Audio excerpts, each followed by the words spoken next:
Very quickly, 5%, and all of this is going to be done very quickly, almost immediately. You probably know this as well as I do. I'm sure they've been talking about it. It's really been a big focus. In a very historic milestone this week, the NATO allies committed to dramatically increase their defense spending to that 5% of GDP, something that no one really thought possible. And they said, "You did it, sir, you did it." Well, I don't know if I did it, but I think I did. This is known as the Hague Defense Commitment, which is pretty good, pretty appropriate. When the allies reach this number, it will add more than $1 trillion a year. Think of that, $1 trillion per year to our common defense, and this is a monument really to victory, but it's a monumental win for the United States because we were carrying much more than our fair share. It was quite unfair, actually. But this is a big win for Europe and for actually Western civilization. For years, past administrations failed to get most allies to contribute even the 2%. I remember when I came here, we had 4 countries that were up to 2%, and I remember Poland was there. A couple of them were there, and but most of them were. We had 28 at the time, as you know. It's increased a little bit, and they've agreed now to more than double their budgets in all cases. And Europe stepping up to take more responsibility for its security will help prevent future disasters like the horrible situation in Ukraine, and hopefully we're going to get that solved. Last week they lost 7,000 soldiers, mostly soldiers, but they're also getting hit in Kiev. They're getting hit in some of the towns also. And that means life. Life is disappearing also in the cities and towns. Should have never happened, would have never happened if I was president. I said it 1,000 times, and it never did happen. It's never even thought about. But it's vital that this additional money be spent on very serious military hardware, not bureaucracy, and hopefully that hardware is going to be made in America because we have the best hardware in the world. You saw that where 14 missiles were shot at us the other day. And they were very nice. They gave us warning. They said, "We're going to shoot them. Is 1 o'clock okay?" They said, "It's fine." And everybody was emptied off the base, so they couldn't get hurt except for the gunners. They call them the gunners. And out of 14 high-end missiles that were shot at the base in Qatar, all 14, as you know, were shot down by our equipment. Amazing stuff. Amazing that they can do. It's like shooting a bullet with a bullet. It's the same thing if you think about it. 14 out of 14, and they weren't even that surprised. I said, "Do you do that well often?" They say, "We pretty much do, sir." The Ukraine crisis has also highlighted the urgency of rebuilding our defense industrial base, both in the United States and among the allied nations. We cannot afford to be dependent on foreign adversaries for critical minerals. And as you know, we made a deal with Ukraine to take a vast amount of the land they have for minerals. We need it. And once again, I want to thank all of the people in the Netherlands, incredible people. It's a great place. And all of the NATO allies for the tremendous summit that we just had. A letter just came in, and a statement came in from the Atomic Energy Commission of Israel.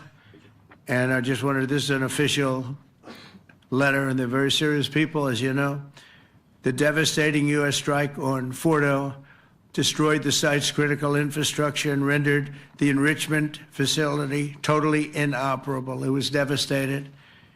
We assess that the American strikes on Iran's nuclear facilities has set back Iran's ability to develop nuclear weapons for many years to come. This achievement can continue indefinitely if Iran does not get access to nuclear material, which it won't. It's so sad that that whole thing had to go. But I just want to thank our pilots. You know, they were maligned and treated very bad, demeaned by fake news CNN, which is back there, believe it or not, wasting time, nobody's watching them, so they're just wasting a lot of time, wasting my time. And the New York Times, they put out a story that, well, maybe they were hit, but it wasn't bad. Well, it was so bad that they ended the war. It ended the war. somebody said in a certain way, that it was so devastating, actually.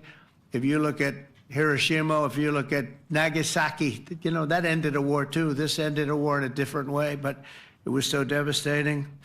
Also, they have, out of Dubai, just came that Iran's foreign ministry spokesman, this is Iran's foreign ministry, says it's near its nuclear installations were very badly damaged by the American strike. So what bothered me about these reports were fake reports put out by the New York Times, failing, I call it the failing New York Times because it's doing terribly. Without me, it would be doing no business at all. But, and by fake news, CNN and MSDNC, all of these terrible people, they have no credibility. When I started, they were at 94% credibility, the media. Now it's at 16%. And I'm very proud of it because I've exposed it for what it is. But when I saw them starting to question the caliber of the attack, was it bad? Well, it was really bad. It was devastating. They were obliterated. In fact, you can't get into the tunnels. They just put that over. That just came out. They can't, there's no way you can even get down. The whole thing is collapsed in a disaster. And I think all of the nuclear stuff is down there because it's very hard to remove. And we did it very quickly. When they heard we were coming, it was, you can't move it. It's very hard, very dangerous, actually, to move to. And they also knew we were coming, so I don't think too many people want to be down there knowing we're coming. With the bunker busters, as we call them, we're the only ones that have them. We have the best equipment, best nuclear equipment, and we have the best equipment in the world. And by the way, we can't forget our submarine, which was out there, submarines actually, but submarine was out there. We shot 30 rockets into an area, every single one of them. I think it was almost 400 miles away, I think, Pete, right? 400? And long. It was in the ocean, long ways away. And we shot a total of 30. Every single one of them hit within 9 inches from where it was supposed to be. It took out a lot because we didn't do just Fordo. We did 2 others in addition, which hadn't been completely destroyed. So we hit them with a submarine from hundreds of miles away. Amazing, just amazing equipment. Greatest submarines in the world. Nobody's even close. They're 20 years behind us when it comes to submarine technology. So that's one, and the other was from the Atomic Energy Commission, and they have about 3 or 4 of them now coming in from atomic energy commissions from various places. But the one that we have that just came out, we released it a little while ago, was from the Israeli Atomic Energy Commission, but numerous of them are getting to see the site, and the site has been demolished. And again, we had these brave patriots, these incredible flyers, these people that can fly a plane better than anybody can fly a plane, going into very hostile territory, flying into the territory that has got more missiles and things pointed at it. But it was very stealth. They didn't get to see it. It was dark. That's the amazing thing about the shots. They hit the shots perfectly, and yet it was dead dark. There was no moon. There was no light. It was virtually moonless. It was very dark, and the shots were hit perfectly. But when they get demeaned, and they were very upset about it because they knew how strong it would be. Back in Missouri, the pilots flew about 36 hours, 2 ways, far distance, and in those incredible B-2s. And we then had the F-22s, and we had the F-35s, and we had other planes, and we had, I think, a total of 52 tankers. That means the big tankers, because the refueling was a lot for all of the different planes that we sent. Incredible operation, and I have to say, General Raisin Cain was incredible. That's why he beat ISIS, and we beat ISIS in a matter of weeks. I was told it would take 4 to 5 years. We did it in a few weeks. And he was great. That's why he's the head of the Joint Chiefs of Staff right now, because I had a very good experience with him. He knocked out ISIS in a period of literally a few weeks. Amazing. And it was supposed to take a few years, 5 years to be exact. So we had a great victory there, and we then came here, and I think we had a great victory here. But this is an ongoing project. This is the safety of Europe, the safety of the world. and they've raised it from 2% to 5%, something which nobody, and you're talking about over $1 trillion a year. So we're talking about a lot of money coming in from countries that we're not paying nearly enough to be effective. So I have, as you know, Marco Rubio with me, and Pete Hegseth, Secretary of State and Secretary of War. Should we say Secretary? You know, it used to be called Secretary of War. Maybe for a couple of weeks we'll call it that, because we feel like warriors. It used to be called Secretary of War. In fact, if you look at the old building next to the White House, you can see where it used to be Secretary of War. Then we became politically correct, and they called it Secretary of Defense. I don't know, maybe we'll have to start thinking about changing it, but we feel that way. Do we have any questions, please? Wow. That's a lot of questions. Who's a nice person? Oh, you're not a nice person, but I'll let you ask one. Go ahead. What's he going to ask? He is not nice at all. I know him well. Thank you, Mr. President. Yeah. Thank you for taking the time before flying home. You just said you believe the conflict between Israel and Iran is over. What makes you so confident it is? And what do you do if it isn't? Because I dealt with both, and they're both tired, exhausted. They fought very, very hard and very viciously, very violently, and they were both satisfied to go home and get out. And can it start again? I guess someday it can. It could maybe start soon. I think a big telltale sign was when, as you know, Iran somewhat, by not much, violated the ceasefire, and Israel had the planes going out that morning, and there were a lot of them, 52 of them. And I said, you got to get them back. And they brought them back. They didn't do anything. They brought them back. It was very good. I thought it was amazing, actually. They have fought a hell of a war. They fought very hard. I think the war ended, actually, when we hit the various nuclear sites with the planes. And I just hope you people can give these pilots, these are the best pilots in the world. They're the best shots in the world. They call them shots. That's what they are. And wait a minute. And I just hope you can give them the respect they deserve, because they came home to fake news. And like, oh, gee, there was hardly any damage. The things are decimated. So, but I think, no, I think they're very much finished. I think Israel's going to get back to doing what they do, and I think that Iran's going to get back. You know, Iran has a huge advantage. They have great oil, and they can do things. I don't see them getting back involved in the nuclear business anymore. I think they've had it. They've been at it for 20 years, and I don't see that happening either. Now, if it does, we're always there. It won't be me. It'll be somebody else, but we're there. We'll have to do something about it. Yes, please, go ahead. Go ahead. Oh, fake news, CNN? Oh, yeah, here we go. Wait till you hear this question. You should really say how great our soldiers and our warriors are. I think everyone appreciates our soldiers and our warriors. I do have two questions for you, Mr. President. You just cited Israeli intelligence on these attacks. Earlier, you said U.S. intelligence was inconclusive. Are you relying on Israeli intelligence for your assessment of the impact of the strikes? No, this is also, Iran made the statement. And it's also, if you read the document that was given, that Pete can talk about if you'd like, the document said it could be very severe damage, but they didn't take that. They said it could be limited or it could be very severe. They really didn't know, other than to say it could be limited or it could be very, very severe. And you didn't choose to put that because it was very early after. Since then, we've collected additional intelligence. We've also spoken to people who have seen the site, and the site is obliterated.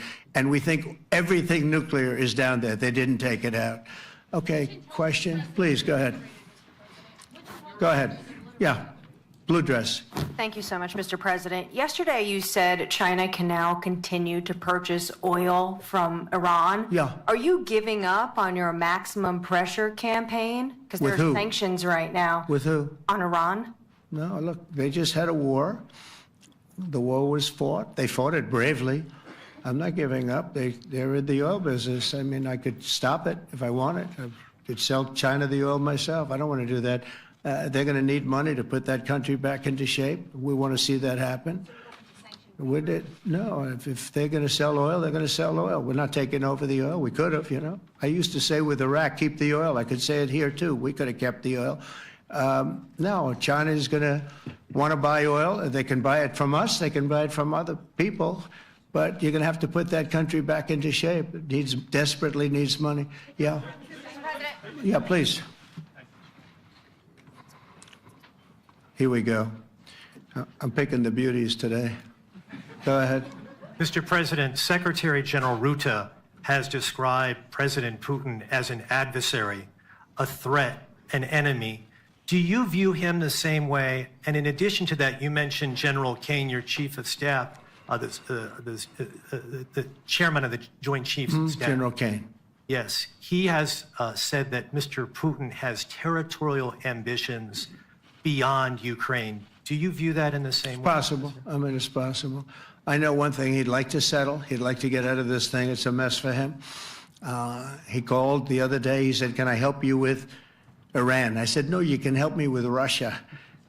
Because, you know, in the last few weeks, we took care of India and Pakistan, Kosovo, Serbia. I think on Friday we have coming in, the Congo is coming in, and Rwanda is coming in. That was a vicious war that went on, a machete war. Heads chopped off all over Africa. They're coming in. We did 2 others in addition to that. Nobody's ever done anything like this. No, I consider him a person that's, I think, been misguided. I'm very surprised, actually. I thought we would have had that settled easy. I've settled 4 of them in the meantime. But he did call up, and he said, you know, he's close to Iran. He'd like to help us get a settlement. I said, no, no, you help me get a settlement with you, with Russia. And I think we're going to be doing that, too. Yeah, please. Go ahead, please. Thank you, Mr. President. You've made clear your position on what impact the strikes had. I wanted to ask you what is next with Iran. For instance, is there any indication from U.S. intelligence that Iran was able to move any material? No, just the opposite.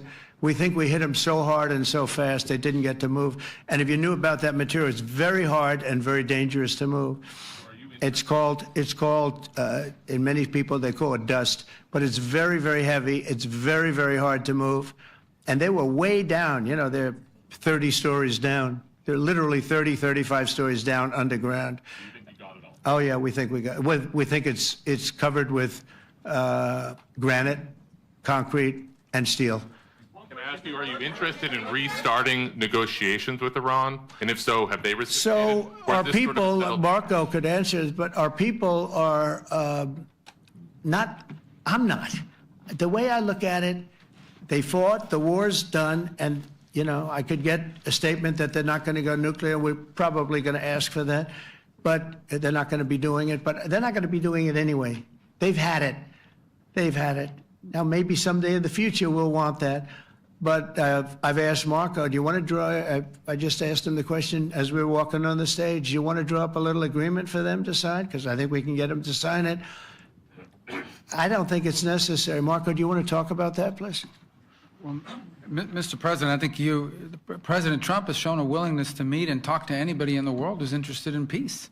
I don't know of any president that's been as willing as he has to meet with anyone and talk about peace. We'd love to have peaceful relations with any country in the world. And so obviously that'll depend on Iran's willingness not just to engage in peace, but to negotiate directly with the United States, not through some third country or fourth country process. But I know of no president, probably in our modern history, that's sought peace more than President Trump has.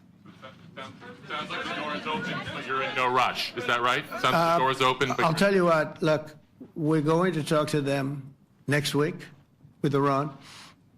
We may sign an agreement. I don't know. To me, I don't think it's that necessary. I mean, they had a war, they fought. Now they're going back to their world. I don't care if I have an agreement or not. The only thing we'd be asking for is what we were asking for before about we want no nuclear, but we destroyed the nuclear.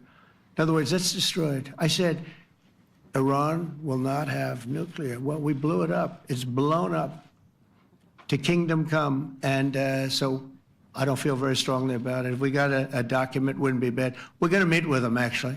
We're going to meet with them. Yeah. Yeah, go ahead, please. Yes. Mr. President, Netherlands TV, thank you for visiting our country. Good. As I Thank you. understood, I, of course, like to know how you slept last night at the House of the King. Oh, I slept beautifully. But probably a more serious question. I think you just had a meeting with President Zelensky. Did you discuss any ceasefire in this Russo-Ukrainian? No, I wanted to know how he's doing. He was very nice, actually. You know, we had little rough times sometimes. He was, couldn't have been nicer. I think he'd like to see an end to this. I do. I think what I took from the meeting couldn't have been nicer, actually. But I took from the meeting that he'd like to see it end. I think it's a great time to end it. I'm going to speak to Vladimir Putin and see if we can get it ended. But look, these are brave people. They're fighting these wars all over the place. You know, last week they had, I guess, I told you, close to 7,000 young soldiers, Russian and Ukrainian soldiers were killed, 7,000 in 1 week. It's crazy. It's crazy. So I'll be speaking to Putin. No, I had a good meeting with Zelensky. And I had a lot of good meetings. We had a lot of good meetings with a lot of people, a lot of great leaders. But he's fighting a brave battle. It's a tough battle. Yeah. Go ahead, white dress. Thank you. Ida Hallikainen from Finland, Ilta-Sanomat. Good. You have played golf with President Alexander Stubb. How do you see Finland as a NATO ally and partner, and how would you describe your relationship with our president? Well, he's a very good golfer, okay? In fact, he was on his college golf team. He went to a good college in the South, as you know, a very good college, and he was a good golfer. We had a good time. I think my relationship's great. I want to buy icebreakers. You know, you're very good at icebreakers. And I actually made him an offer. I didn't go to Congress. They'll try and impeach me for this. But there's an old, it's not old, it's fairly new, but it's used icebreaker. And I offered him about 1/3 of what he asked for. But we're negotiating. We need icebreakers in the U.S. And if we can get some inexpensively, I'd like to do that. Actually, they'll fix it up, make it good. Also, we may buy some icebreakers. You know, that you're the king of icebreakers, that particular country. They make them good. They make them really good, and they know what they're doing. And so we're negotiating with them for about 15 different icebreakers, but one of them is available now. It's old, and it's, old. It's like 5-6 years old. And we're trying to buy it. I'm trying to make a good deal. It's all I do my whole life. My whole life, that's all I do is make deals. Yeah, please. Go ahead. Sir, go ahead. Yeah, a question for NewsHour, Dutch TV. First of all, on Article 5, on your way here, you spoke about the commitment of the U.S. to Article 5, saying, I'll give you my definition once we're here. Yeah. What is your definition, and may the U.S. commitment to Article 5 change in case some of the NATO members do not reach the threshold that was discussed today? My second question is following up on a colleague on Iran. What intel reports do say that everything over there was obliterated? Yeah, well, there are numerous of those reports, and they're coming out fast and furious. But the most respected ones we've already seen. And I will say that on a very confidential basis, they're looking at the reports, like numerous reports, and including people going to the site and checking the site. And they're going to be having, I guess you're going to be having over the next couple of days a full, you're going to encapsulate it. But no, the site was obliterated, just like I said it was, and just like the pilots should be given credit for. As far as Article 5, look, when I came here because it was something I'm supposed to be doing, but I left here a little bit differently. I said, I watched the heads of these countries get up, and the love and the passion that they showed for their country was unbelievable. I've never seen quite anything like it. They want to protect their country, and they need the United States. And without the United States, it's not going to be the same. And you can ask Mark, or you can ask any of the people that were there. It was really moving to see it. They love their country. They were so respectful of me because I'm the head of the United States. And I made, the King of Saudi Arabia, when I was in the Middle East, so I was in Qatar for a different reason, not a reason to get shot at. We were in there for economic development reasons, Qatar, UAE, and Saudi Arabia. All three leaders of those countries, and we took back $5.1 trillion into the United States. All three leaders said, you know, you're presiding over the hottest country in the world. The United States right now is the hottest. Everybody wants to be there. Everybody wants a piece of it. He said, a year ago, your country was dead. You had a deadhead running it. You had a country that was dead, and it was dead. You had people pouring through the borders. You had inflation. You had everything. He said, you've made it in 5 months at that time. You've made it the hottest country. This is the hottest country in the world. The United States right now is the hottest country in the world. And when I was around that table, it was a nice group of people, many of whom I knew from previous. When I saw the passion they had for the country, and almost everyone, and you probably have the tapes, it was very public, but almost every one of them said, thank God for the United States. Without the United States, they couldn't really have NATO. It wouldn't work. It wouldn't work. It will in the future because now they're paying much more money, but it wouldn't work. It was great. And I left here differently. I left here saying that these people really love their countries. It's not a ripoff, and we're here to help them protect their country. Okay, we'll do one or two more.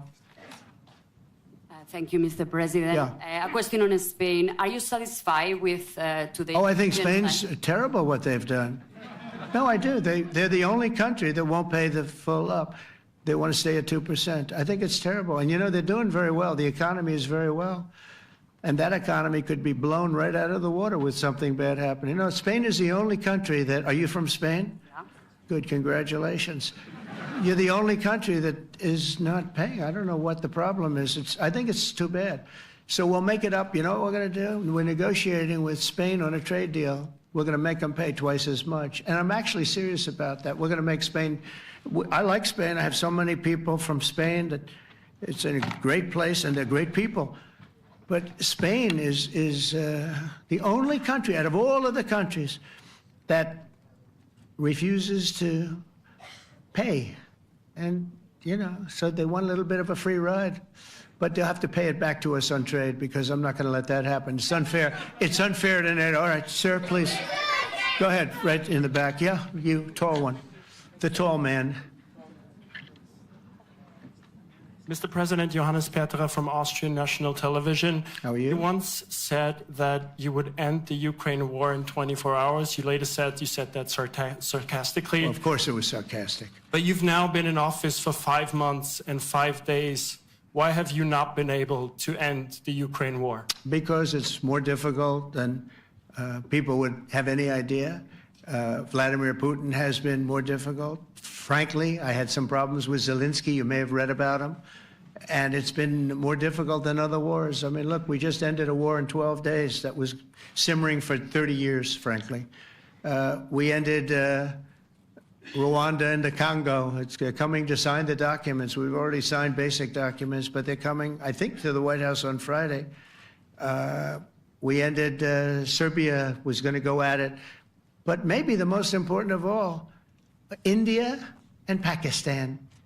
And that wasn't whether or not they may someday have nukes like we're talking about in the Middle East, like we're talking about with Israel and Iran. This is they have nuclear weapons.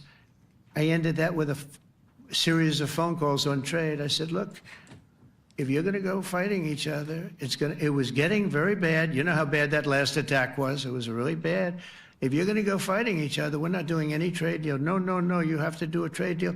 I said, we're not doing any trade deal. And in fact, I had the general, who was very impressive.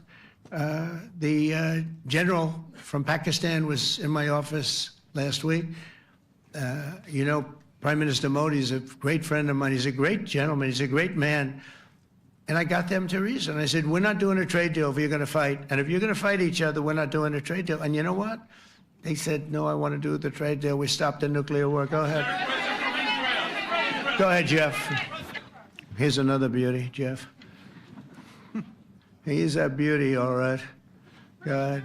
Mr. President, to follow up on Ukraine, will the United States contribute any more money to Ukraine's defense this year to the $5 billion that allies are giving? And one question, you had another meeting with the Dutch opposition leader, Mr. Wilders. Can you tell us about that meeting? And are you upset about his anti-Muslim stance? I'm not upset about it. It's just his view. He's unhappy with the way things are going in this country and various countries. He was an opposition leader, and I was asked to meet with the opposition leader by the people that are running. I think they have some deal where if you have a meeting, you're supposed to meet with an opposition leader. I said, that's strange. We don't do that. But I met with I didn't know him. He seemed like a very nice guy, but he's in opposition to the current people, and that was set up by the current people. So I assume when I met with the Prime Minister, you're supposed to meet with the opposition. We'll have to try that sometime in our country. Let's not do it. But I thought he was very good. As far as money going, we'll see what happens. There's a lot of spirit. Look, Vladimir Putin really has to end that war. People are dying at levels that people haven't seen before for a long time. Go ahead. Go ahead. White shirt. Oh, she's all excited. Okay. So, BBC News Ukrainian. Where are you from?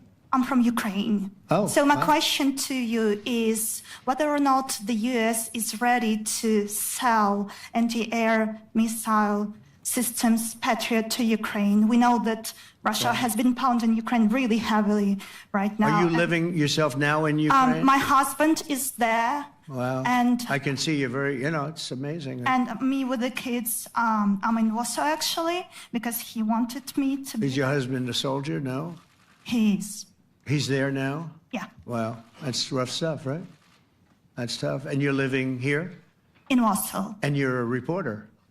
I am. Good. So let me just tell you, they do want to have the missiles, okay, as they call them, the Patriots. And we're going to see if we can make some available, They're very hard to get. We need them too. We were supplying them to Israel, and they're very effective, 100% effective. Hard to believe how effective. And they do want that more than any other thing, as you probably know. That's a very good question, and I wish you a lot of luck. I mean, I can see it's very upsetting to you. So say hello to your husband, okay? Thank you. Go ahead. Thank you. Thank you, Mr. President. You were criticizing... Where are you from? Bloomberg News. Oh, Bloomberg. That's wonderful. You were criticizing the Federal Reserve Chair before coming to this summit. Yeah, I think he's terrible. I was wondering if you've begun interviewing different candidates for the Fed pick. Yeah, I know within 3 or 4 people who are going to pick. I mean, he goes out pretty soon, fortunately, because I think he's terrible. We have no inflation. We have a tremendous economy. Hundreds of billions of dollars of tariff money is pouring in. Factories are being built because they don't want to pay the tariffs, so they're building them all over the country. I think we're close to $15 trillion. I told you $5.1 trillion from the Middle East alone, but of investment money coming in. There's never been anything like that in the history of our country. But we have no inflation. And we have borrowing because Biden, stupidly, they did short-term debt. So we have borrowing coming up. And, we'll go 10 years, maybe longer, maybe shorter, but we'll go a long period of time when we do the debt. And because of him, because of this guy, we will have to pay for years. We'll be paying for him. And I said to him, listen, there's no inflation. He says, but maybe there'll be some. That's true. I said, if there is some, what you do is raise the rate. I'm okay with that. You raise the rate in 2 years from now or in a year from now. But because the rate's high, we have to pay more for debt. It's pretty equal. In other words, if it's 4%, it's 4%. If you drop it a point, you'll pay 3%. So it's fairly equal, not necessarily, but fairly equal. So we're going to end up paying maybe 2 points or 3 points more. 3 points would be about $900 billion a year because of this very average mentally person. He's an average mentally person. I'd say low in terms of what he does, low. Low IQ for what he does, okay? Wait, so instead of paying $900 billion, we don't want to pay 900 just because he doesn't want to lower the rate. I said, if there's inflation in 2 years or 3 years or 1 year from now, you raise the rate and you take care of the inflation, among other things. But he's probably a very political guy, I guess. I don't know. I think he's a very stupid person, actually. All right, one more. Let's go. How about you? Go ahead. She looks so happy and everything. Thank you. That's why I picked her. I'm from Spain, too. I'm Ana Buch from La Vanguardia. I wanted to know if... You're where from? Spain. So Ah. I wanted to know if you want to. That's the Spain corner right there. Shouldn't have said that. That's okay. I do like Spain, by the way. I think it's unfair that they're not paying, but go ahead. Are you going to negotiate directly with Spain about? I'm going to negotiate directly with Spain. I'm going to do it myself. They're going to pay. They'll pay more money this way. You should tell them to go back and pay. You're a reporter? You tell them to go back. They ought to join all of those countries that are paying 5%. Spain's going to be just about the only one that's not. They were the most hostile toward doing it. It just doesn't make sense to me. Okay, all right, Kelly, go ahead. Here we go. There's another one. Hello, sir. Thank you We very much. got them all today. Okay. So, Mr. President, you talked about expecting some on-the-ground assessments at Fordo and other Yeah. sites. Now here- Is that here again. Israeli and U.S.? It's been obliterated, Kelly. It's What is your message obliterated. then, sir, to the intelligence community when they present reports? You're not disputing the DIA report. You're just They presented a exists. report that wasn't finished. We're talking about something that took place 3 days ago. I understand that's The report was initial done assessment. So 2 what days is ago. your- Wait a minute. Yes. They didn't see it. All they can do is take a guess. Now, if you take a look at the pictures, if you take a look how it's all blackened, you know the fire and brimstone is all underground because it's granite and it's all underground. You don't show it. But even there, with all of that being said, the whole area for 75 yards around the hole where it hit is black with fire. The group that's run by this gentleman, in fact, you may want to talk about it for a second because we're going to issue a report. And I think it's not even a very exciting report at this point. It's been obliterated, totally obliterated. And they did a report, but it was like, if you look at the dates, it's just a few days after it Understood, happened. sir. So they didn't see it. They said it may be very severe. Go Understood. ahead. Do you have a message for the intelligence community, though, in terms of unvarnished information getting to you, that it's not... I don't really have a message. I would say issue the report when you know what happened. I wouldn't say that it could be severe or maybe not. They use the word severe. It could be severe or maybe it's not. And briefly- So people like you picked up and said, oh, it's not severe. We're just No, looking for the- the report was not a complete report. Yeah, the message was probably wait till you know the answer before you... And, Go sir, ahead. did you not have a public component to your Zelensky meeting for a tactical reason with President Putin? Let him answer this one. Hello, Mr. Secretary. Yeah. There's a reason the president calls out fake news for what it is. These pilots, these refuelers, these fighters, these air defenders, the skill and the courage it took to go into enemy territory flying 36 hours on behalf of the American people and the world to take out a nuclear program is beyond what anyone in this audience can fathom. And then the instinct of CNN, the instinct of the New York Times is to try to find a way to spin it for their own political reasons to try to hurt President Trump or our country. They don't care what the troops think. They don't care what the world thinks. They want to spin it to try to make him look bad based on a leak. Of course, we've all seen plenty of leakers. And what do leakers do? They have agendas. And what do? Do they share the whole information or just the part that they want to introduce? And when they introduce that preliminary report that's deemed to be a low assessment, you know what a low assessment means? Low confidence in the data in that report. And why is there low confidence? Because all of the evidence of what was just bombed by 12 30,000-pound bombs is buried under a mountain, devastated and obliterated. So if you want to make an assessment of what happened at Fordo, you better get a big shovel and go really deep, because Iran's nuclear program is obliterated. And somebody somewhere is trying to leak something to say, oh, with low confidence, we think maybe it's moderate. Those that dropped the bombs precisely in the right place know exactly what happened when that exploded. And you know who else knows? Iran.